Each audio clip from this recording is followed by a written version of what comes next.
Okay, welcome to week 4. I'm sharing my screen where I have the 6-week overview of what we've talked about so far. So we did an overview in week 1. In week 2, I talked about organization and settings and ways you control the behavior of your course. Last week, I talked about editing and building content areas, which is very closely related to what we're going to look at today, which is prepare and graded assignments. So the reason I say that that's similar is because the same way you edit and build content areas, those sort of static pages of information, it's the same exact features that you're going to use to edit and build graded assignments. It's just for these, you're specifically going to be able to grade your students. Now, I'm going to click off this picture that I had zoomed in on. And in the follow-up email after every training, I always include the link to this resource. It's the asynchronous with recordings of each week's session. And I'm going to click on session 4, which is going to give us our list of things we're going to talk about today. So I want to start with a little bit of terminology. A lot of people hear the word assignment and they say, well, I only use quizzes or I only grade papers. And really, Canvas uses the word assignment for any assessment that you could possibly give a grade on in this system, whether you're accepting papers, whether you're asking multiple choice questions, whether you're doing a discussion board. If you're going to give a grade for it, they are all called assignments. On the other hand, Canvas uses the term activities for anything that really goes on in the course that you can really interact with, but you don't give a grade to. So activities can also include assignments, but it's that bigger umbrella term for kind of everything that's going on. They're all activities. So I do like to start off, I've got my demo course open on the right-hand side. I like to start off talking about that just a little bit, and I'm going to zoom out so that my home will show all of my options. Let's see if it'll do it. There we go.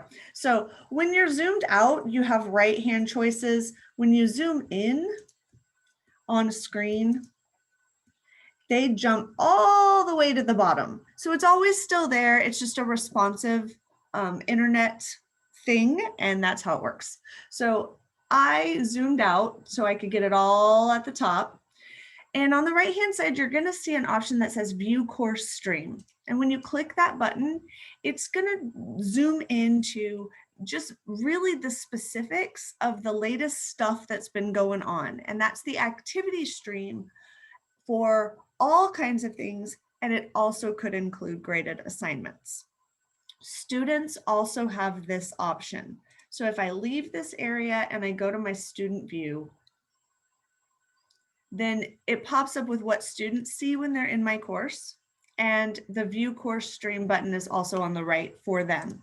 Now, they won't see any activity until they've actually gotten, the course has started, you've opened it up and you're having participation, but it does function the same way. So I'm going to click Leave Student View and go back to my instructor area, and I'm going to just click on my home page. And I am actually going to leave this course and I'm going to close my dashboard.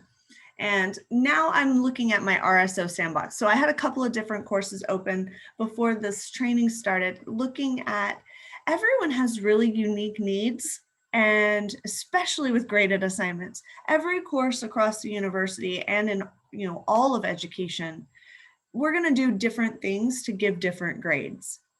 So Canvas really gives you that flexibility to set your course up exactly what you need it to do.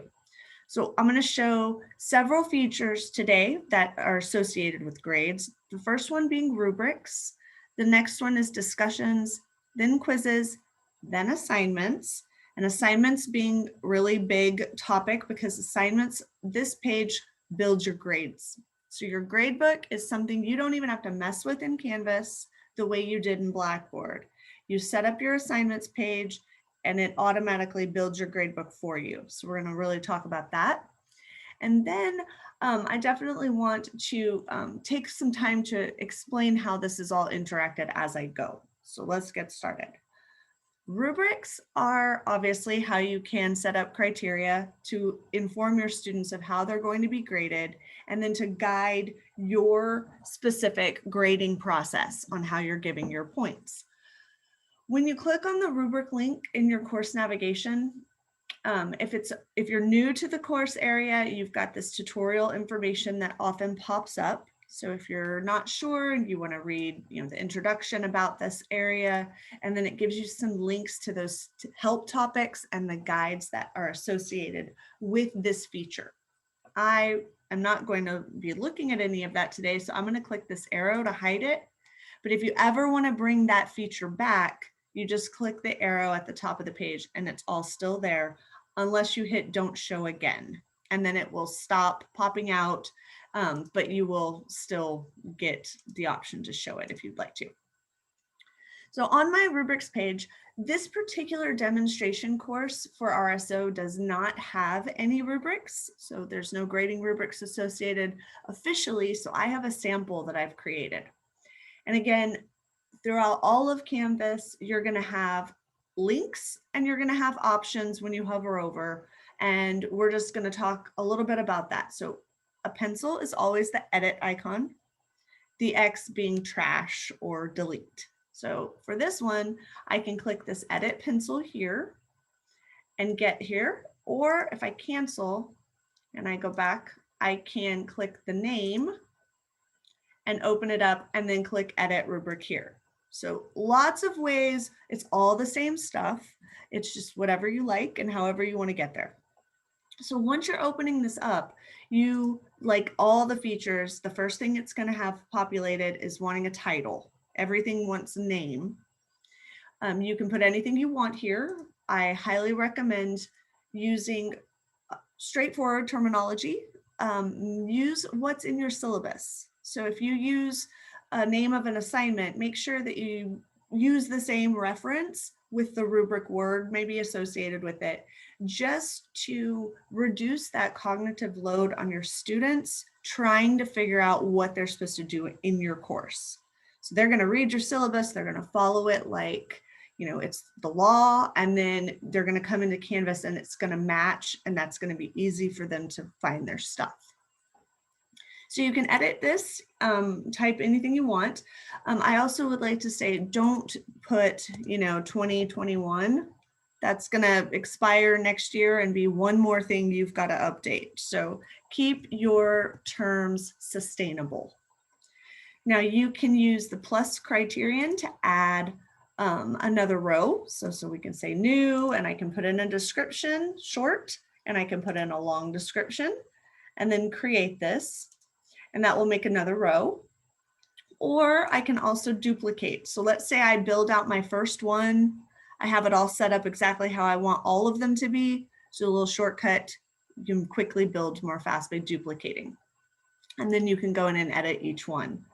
So you can also click this plus to add more ratings. So if you want 5 scale, 2 scale, all fully customizable. And then of course you can change how many points they're worth and make all that happen and click update to save. So once you have sample rubric or your actual rubrics, right, you've gone through, you've built these out, you can go into the discussions and the assignments, and you can associate a rubric with any particular activity. So I'm going to show you that with discussions, and we're going to come down here and have our example graded discussion. I'm going to click this. Now I'm going to see I've got some options. I can edit to change my activity, or I can click the more options menu. And because my actual discussion board is graded, I have the option to add a rubric. If you don't have it set to be graded, it's not going to have the option to add a rubric. So the system's intelligent enough to sort of intuitively know, I'm not going to give you options unless they actually apply to the feature you're looking at. So if I click add rubric, then I'm going to have, basically it's going to give me the option to build it right here. So again, multiple ways to accomplish all of this. You can go to rubrics and build out. You can do it as you're working on your assignments. And you can also find a rubric that you've already got elsewhere. So all of my courses for every single thing I'm enrolled in, and I'm enrolled in a lot, I can go through and I can find somebody, I've done it somewhere else, and I can associate that with this course. I also highly recommend, if you want to use the same rubric in different courses, you can use the settings feature to copy just a rubric from one place to another. That will duplicate it, and it will be in 2 different courses. And the reason I say that is because rubrics that are associated with more than one assignment can no longer be edited. And so I just feel like might be something to think about before you get started, how you want to manage that in the long run. Do I want to have duplicates of my rubrics, or do I want to use one associated with multiple places? Of course, totally up to you. And I'm going to click cancel. And I'm going to close this. I'm going to leave it unassociated for this demonstration. So any questions about rubrics before I move on and talk a little bit more about your options for graded discussions? It's pretty straightforward. Whatever you're trying to accomplish, you build it out.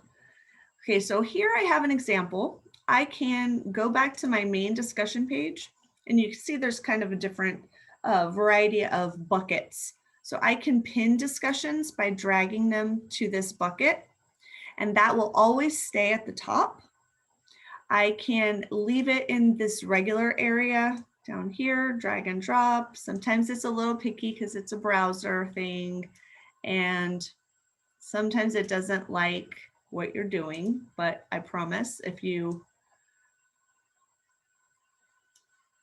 be patient, sometimes I'm going to say move to. This is the workaround. So I don't want it to be pinned anymore. Come on. I'm just going to unpin. There we go. So it should let you drag and drop it. If you don't like Firefox and you try Chrome, they'll act even, more original for each one. And then of course you can close for comments, which means, just sort of archiving that. They can still reference it and look at it, but they can't be actively participating in the discussion any longer. So this is an important concept to think about for closed for comments, because if I go into my graded discussion and I say edit, it's going to populate on the page, but as I scroll down, I've got this assignment options. And this is going to be the same way in every single graded assignment, that you have control over who you assign them to. You can do the whole class. You can do one section. You can do 2 out of 4 sections. You can do 1 student or 5. Total control over that. And then of course you can do different, like say I want to do everyone, and then I'm going to add, and I'm going to specify that one of my course sections is going to have a different due date. And then Canvas will know, use that due date for this particular section. Everyone else would get associated with this one. So you can add multiple variables to control this in one spot. Now, what does it mean to have a due date? Well, the due date here is going to simply be telling your students on the calendar, on the course summary, and on their to-do activity stream, it's going to say it's due by this date and time. Well, that's great, but it's not going to prevent them from turning it in late. And so you'll see a little flag, they'll be able to turn it in late. It's just the due date.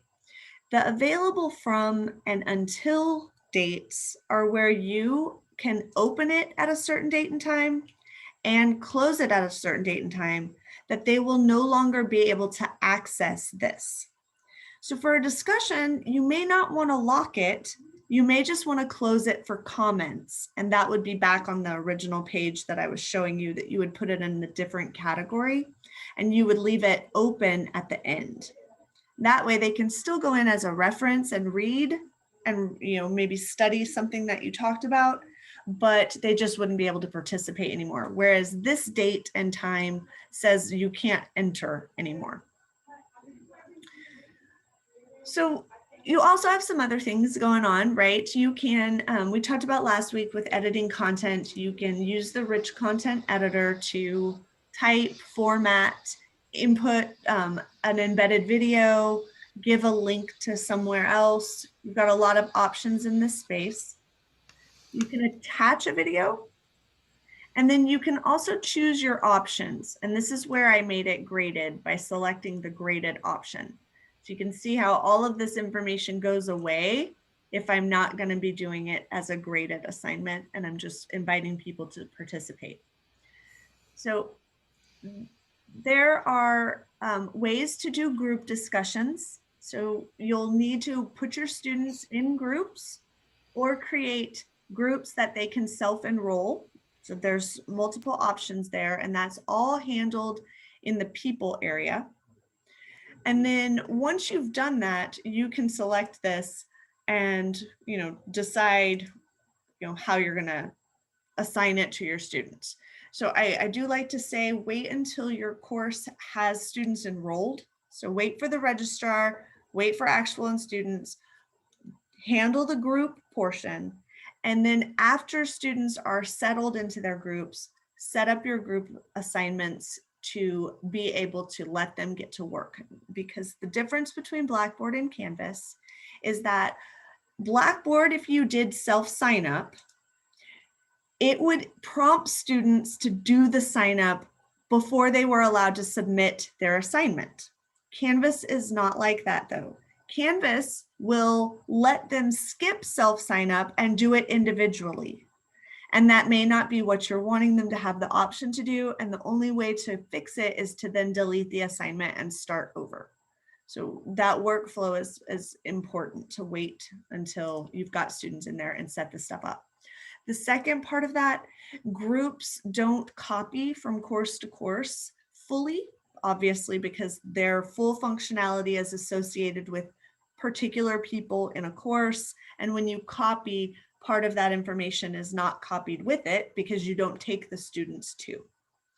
Melissa, Yes. can I ask you, how do you individually add the students to the group? Because when I'm looking at the setup, it says split it into 5 groups, split so many students into the group, but I don't see like that you can. How do you do that? How do So you?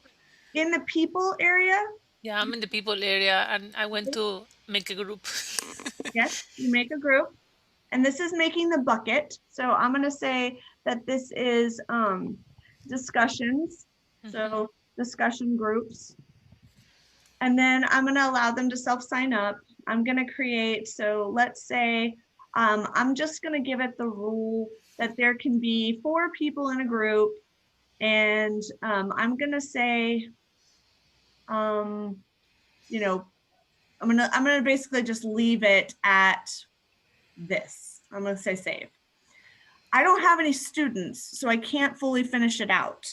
You have to wait till you have all of your enrollments, and then you can, if it's not a self-sign up, you can drag and drop them. It's going to have a list of people's names here. I was trying to play with one current course that I have now in Canvas, and I just didn't know how to, because whenever you say they allow this self sign up, or you don't click on that, they still, I don't see how you just say the number of groups and then once you had them, you building it. I don't know. I'm just asking because I've never done it. I don't know. I will have to do it at some point. Yes, I mean, basically you choose what you want. So hold on, if I do example groups. I'm trying to keep track of what I've got going on here so I can delete it later. So if I do example groups and I say that I want to, split students into 5 groups, and I say save, It takes a little okay, bit. I see it that. does. You have your groups here. Well, I can't show you, but I would have your name, and it's like a box, and then I just drag it into the group that I want. Okay. So yeah, it's not, and then again, this is why we really save group work for when you're working with Yeah. actual enrollment.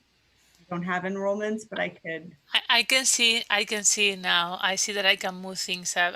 I say I'm playing with one course that I currently have working. So okay, thank you. Absolutely. So yeah, and then of course you can delete. You can clone them, you can delete them. We get to clean that up. So yeah, definitely people has the student groups. And then I'm going to go back to discussions, and we were talking about once you've got your groups, then you can associate. So just a little workflow tip that the group stuff isn't going to copy, so you have to wait. That's really the last thing on your list to set up. Okay, so in the discussion area, you saw how I was editing this one. You, of course, can use the plus button to create a new one and start from scratch as well. So I'm going to cancel that. And I'm going to jump to, well, are there any questions about discussions?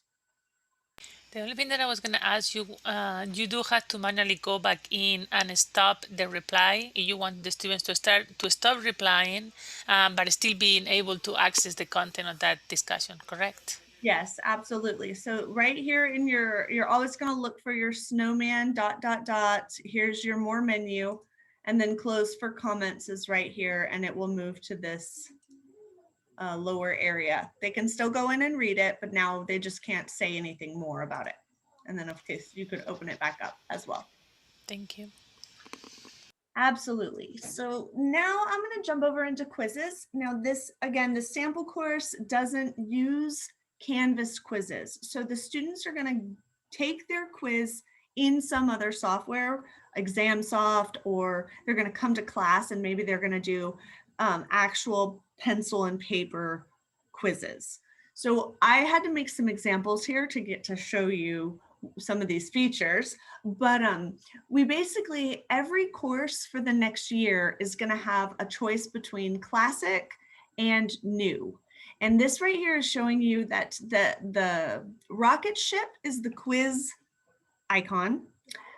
If it's empty, a white rocket ship versus a green, this is a classic quiz, this is a new quiz. So that's really the best indicator for what you've got going on without naming it as such. But I've given them very clear names. So the first one is an example classic quiz.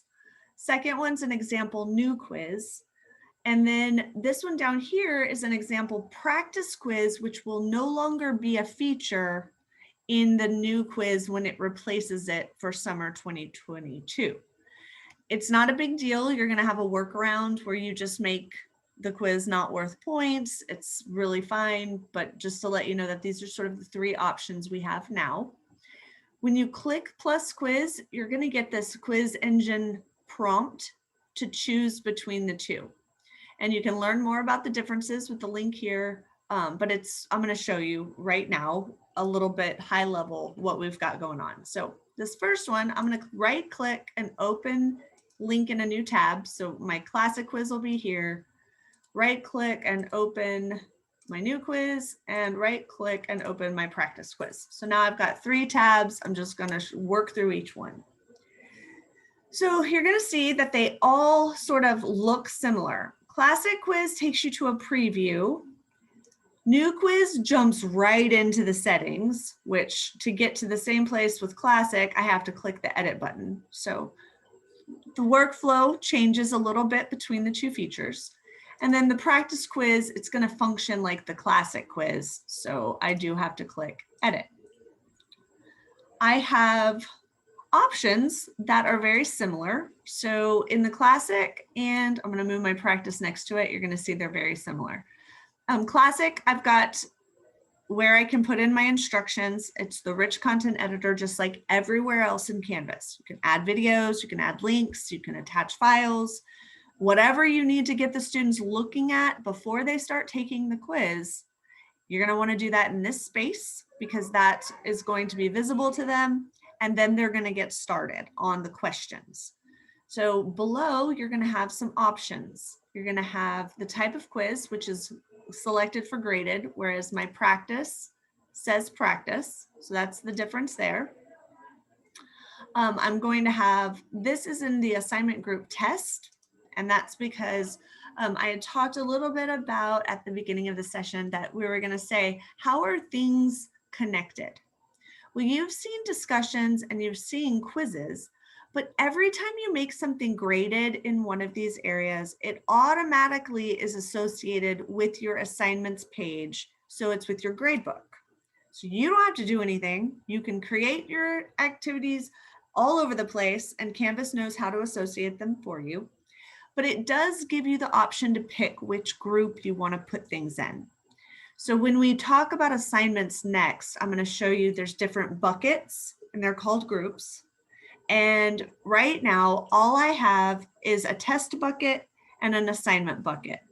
So I've got everything is split into two categories. That's how it came from Blackboard.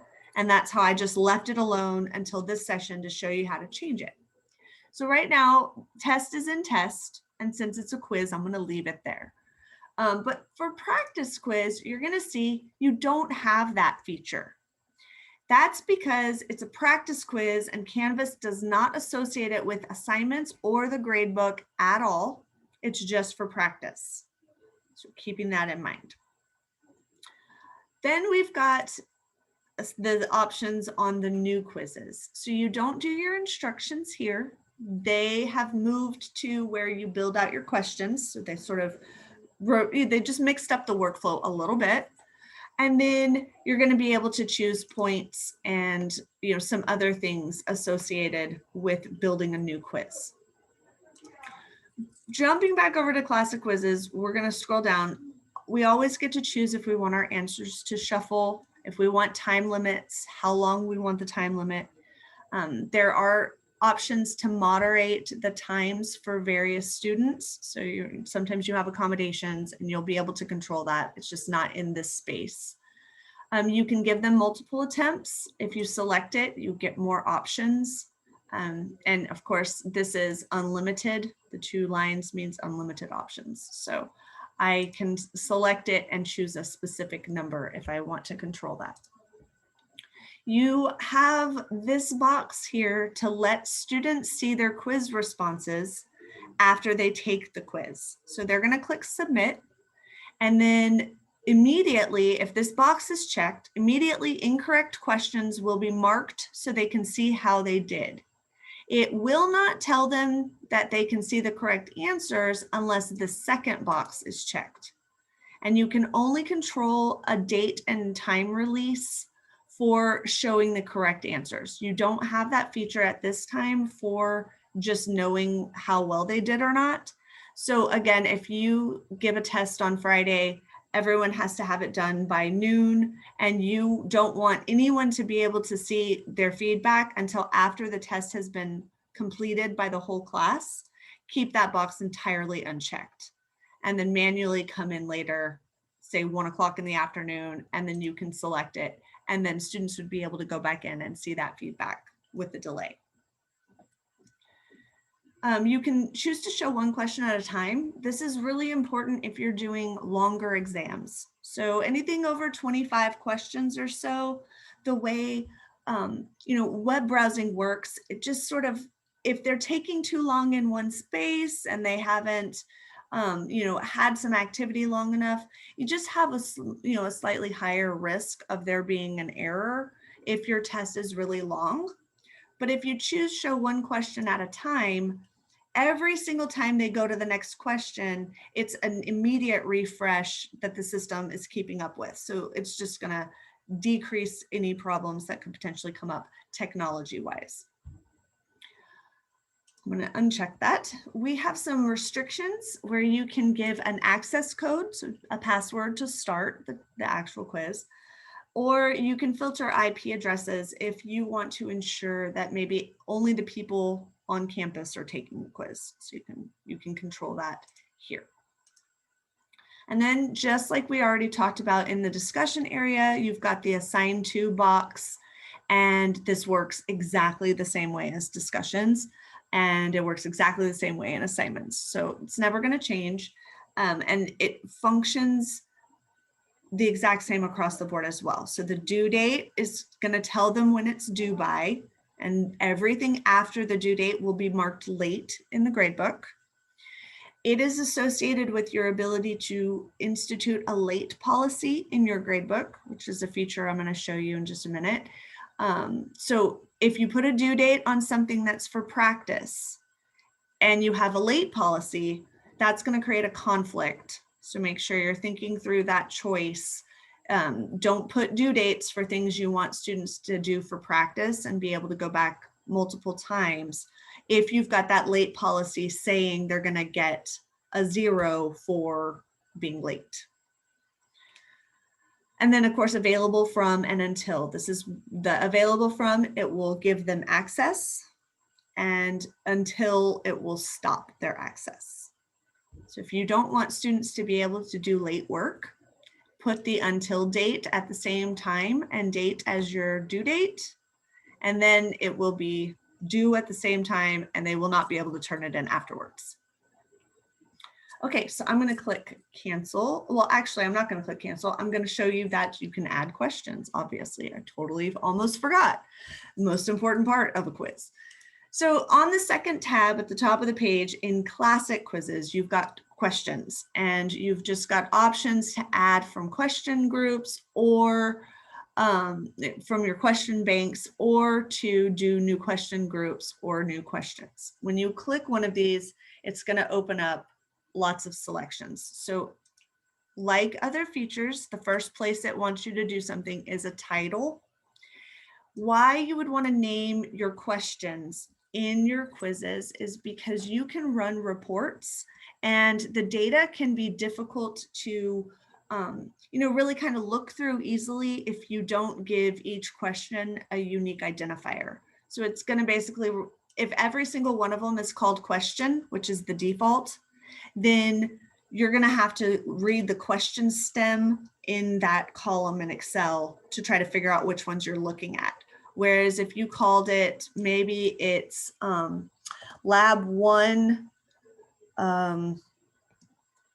like heart anatomy or some sort of key identifier, that'll make its own column in this report, and you can sort and use that to analyze the information a little bit more easily. So that's just the question title. Students don't actually see that. It's for your reporting purposes.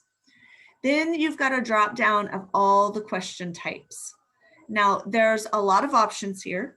Some of them are very straightforward, like multiple choice, true, false. More complicated, fill in the blank and matching numerical answers. I really recommend referencing the help guide for that question type if you're building something that doesn't make total sense to you. And just because they've got a great collection, it tells you all the things that you might not be thinking about ahead of time. And they have this nice blue box right at the top with like the most important consequences of what you're doing. I find very helpful. But for the most part, it's just going to be you put in your question. So your STEM can have anything the rich content editor can do in all the other places. They can watch a video, they can have a link if it's maybe a test that you're not really having lockdown browser and not wanting them to go look at the internet. You could even have links for them to go and look at something.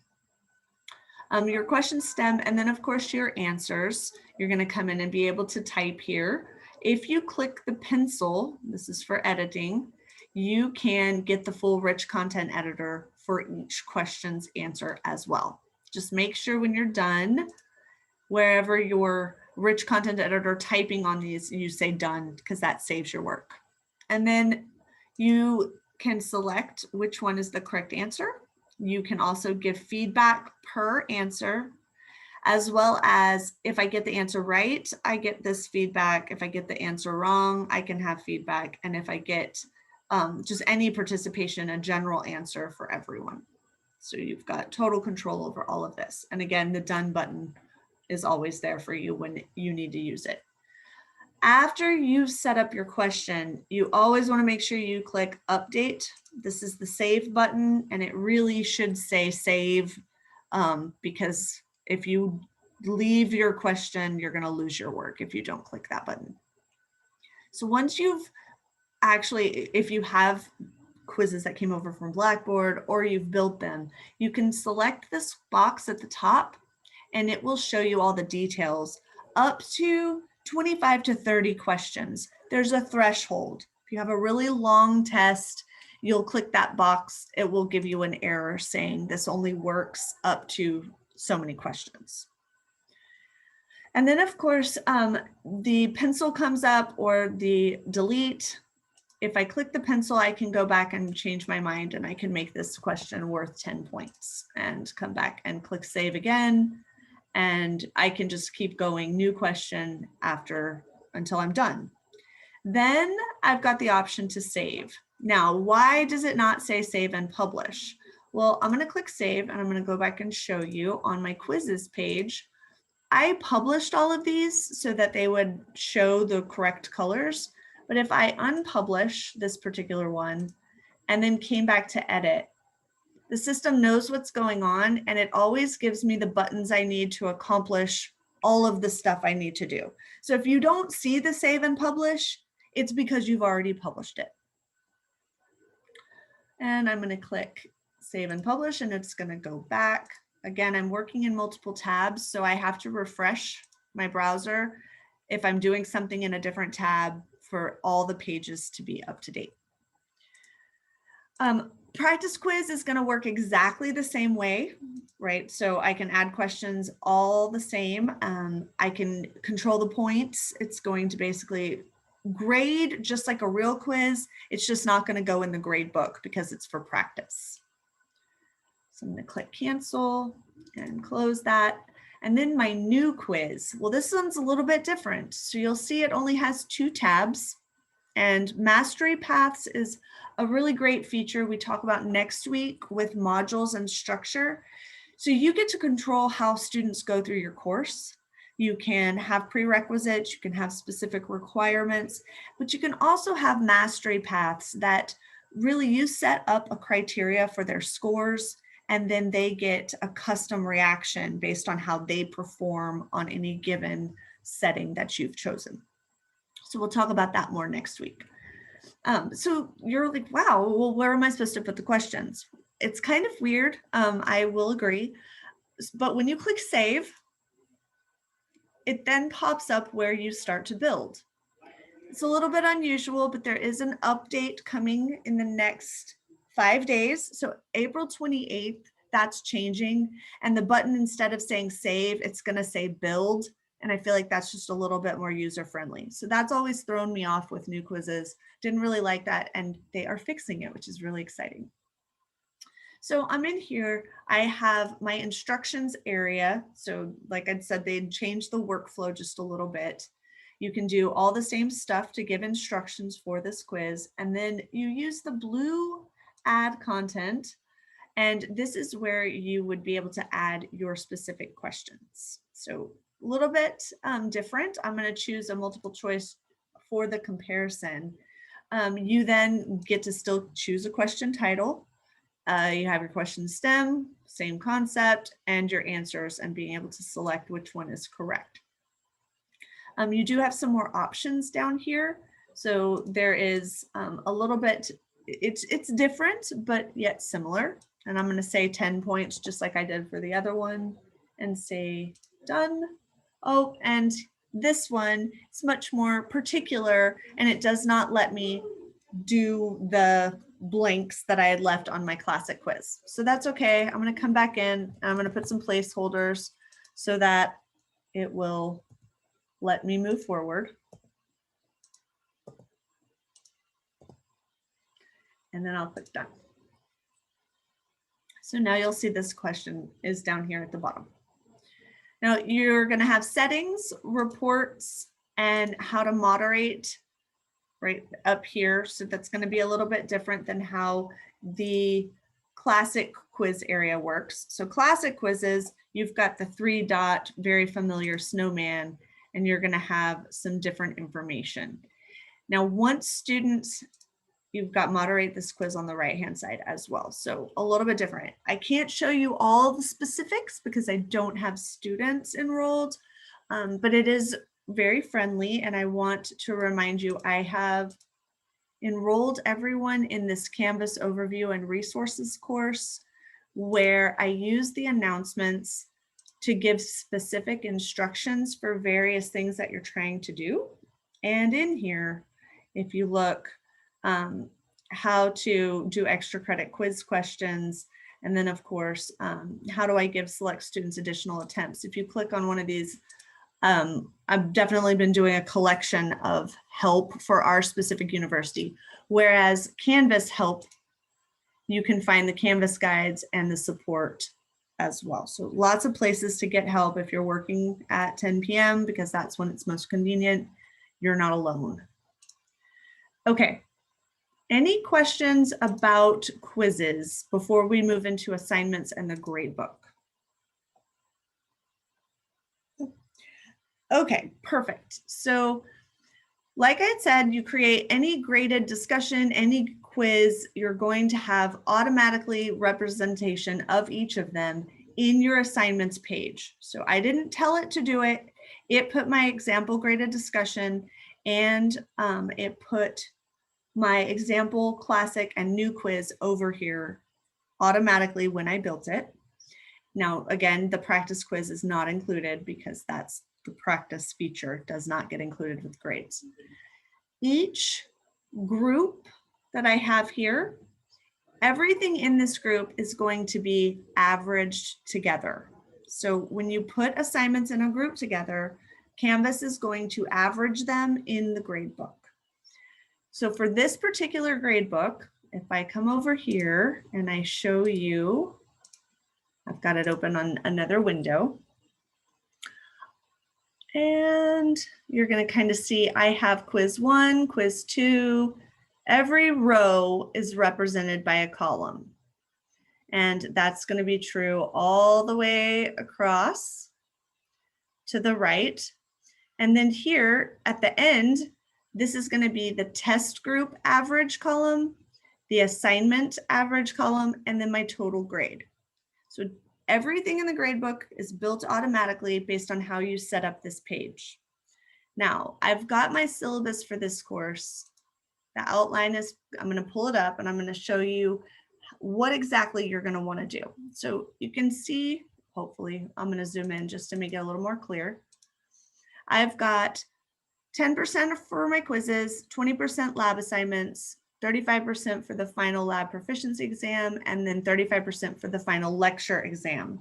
So that's how my grades are going to be calculated in this course. How do I do that? Well, first I'm going to use these groups, and I'm going to edit my first group so that I'm reusing it, and I'm going to call this one quizzes. And I'm not going to stop there. I'm actually going to put quizzes average because that's what it's going to actually do with everything in this group. So that way, when I come over here and I refresh my grades, my gradebook, I can see now the column's titled quizzes average, and it makes it a little bit more clear for me when I'm working. Then I'm going to make the next one, laboratory assignments. So I'm going to edit this next box, and this is going to be lab assignment average. I'm going to say save. And now I've got the first two, and then I need two more. So I'm going to click plus group. I'm going to call it final lab proficiency.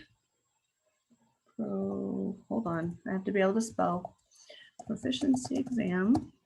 And then I'm going to say average, but you're going to see how it might not always make sense in just a second. And then the last one being my final lecture.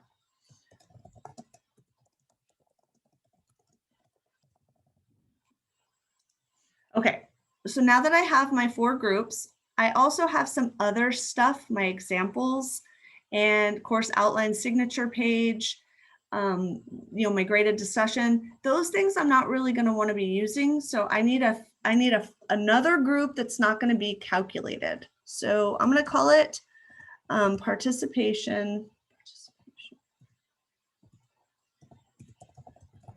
and example assignments. I'm going to say save. And then I can just drag and drop what goes where. So my final lecture exam is going to come into its own category. My practical is going to be right here.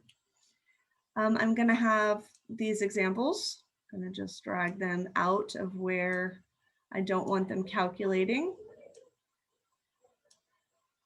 I've got the practical and the quiz portion. So now I have what looks to be all of my things separated properly. And then I also notice they're not really in order, so I'm going to change that as well. So once you do this, you're going to come up here to this, again, snowman, more options, and we're going to assign groups weight, and we're going to check the box. And this is where I get to put in those percentages that are represented in my syllabus. And 35, and I'm leaving that extra last one at 0 so that it does not calculate anything that's in there. So anything for participation, I'm still going to have a column to track who did it, but it's not going to calculate in. And I can still drag and drop to rearrange these. Maybe I want to put participation at the very top of the page. You can go through and you can edit all of these in a couple of different ways. The first way, you can use the snowman more options to say edit, and you can do just the high level add a due date, very simple, or you can click more options to go into the full page of settings and do your total control. You also can click on the name, go to edit and do the same thing. And then for these assignments, which are, we talked about the rocket ship for quizzes, the notebook with a pencil, these are assignments. So I'm going to click on the first one, and you'll see that it's a no content with a text entry or file upload. So this is how it came over from Blackboard, and I might want to change it. I can put instructions just like we mentioned everywhere else. I can change how the grade displays if I want to do complete, incomplete, but I'm going to leave it at points. I can say, do not count this towards the final grade if it's something you decide to not want calculated. This option isn't available for all the choices like quizzes. So that's why that extra category on the assignments page for 0% is a nice dumping ground, so that you've got a couple of ways to accomplish your unique needs. And then I'm going to have different submission types. So a no submission would be, I do a class activity. I'm taking notes and giving people a grade for doing it, but there's not an associated document or artifact of any sort. So it's going to be no submission. That's going to create the column in the grade book. It's going to let me give grades, but it's not going to have anything tied to it. Online is going to be something I would like a paper uploaded, or them to submit something in a text box. So if I choose online, I get some more options. I can say, don't do a text entry, I just want a file upload, or I can do a combination. So you've got control of those choices.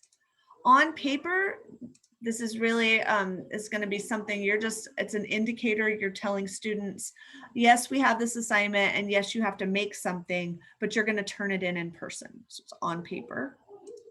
And then you've got the external tool, which is going to be for some other options if you're using an external tool to do something. You can do multiple attempts, unlimited or limited, to get the actual number to pop up. And then again, that assignment box with the ability to add multiple variables, just like everywhere else, works the exact same. And then after I've done this, I'm going to come in and I'm going to say save. Oh, and it's smart. It tells me when you're doing something that doesn't make sense. And I'm going to go back to being online like it was before. And I'm going to say save. So I can do all of that in editing. And then I also have a place to edit assignment dates that I can come and change all the assignment due dates right at the beginning of all of this. And then maybe I only have to go in and edit the specific times associated with them in the other more detailed edit spaces. So you've got many different ways to edit your information.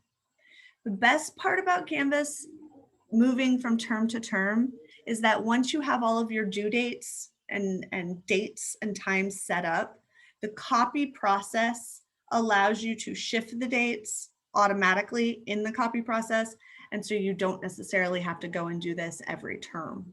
So that's a good feature.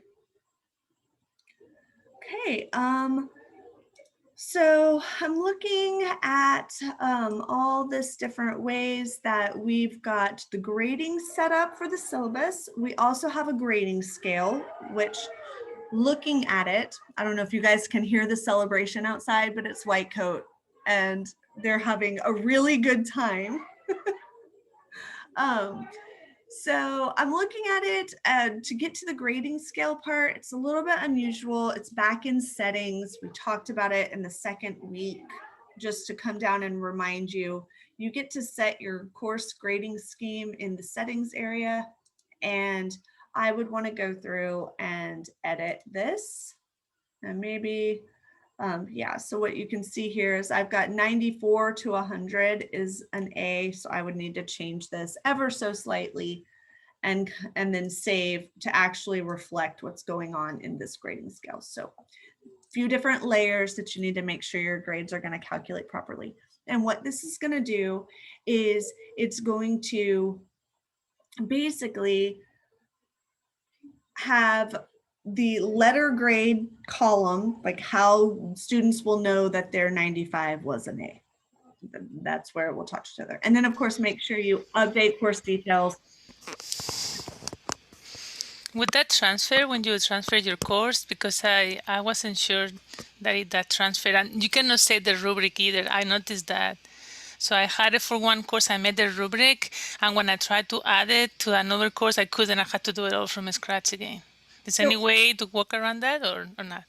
Unfortunately, the import course content process, when you select content, it's associated with course settings. So you have to pull all of them. And I can't necessarily say that that's a good thing. Depends on what the course settings were set and where you're copying from. So unfortunately, that is a little bit more tricky, but here's the good part. If your school and your, like, let's say RSO uses this particular grading scale across the board, everybody needs the same one, we can make a sub account that will be associated and available, and you would just select that one. So RSO has a different one that undergrad does because I have both courses, so I know that we all had the same grading scheme for RSO. So if that's a possibility, it might be a good thing to have. Yes, absolutely. So I know earlier in the week, all the other schools have been interested as well. So we'll put that on the agenda and get that taken care of. Thanks. Absolutely. So, okay, that was a lot. I usually like to leave more time for questions, so I am willing to stick around after I'm going to stop the recording, and definitely willing to answer any other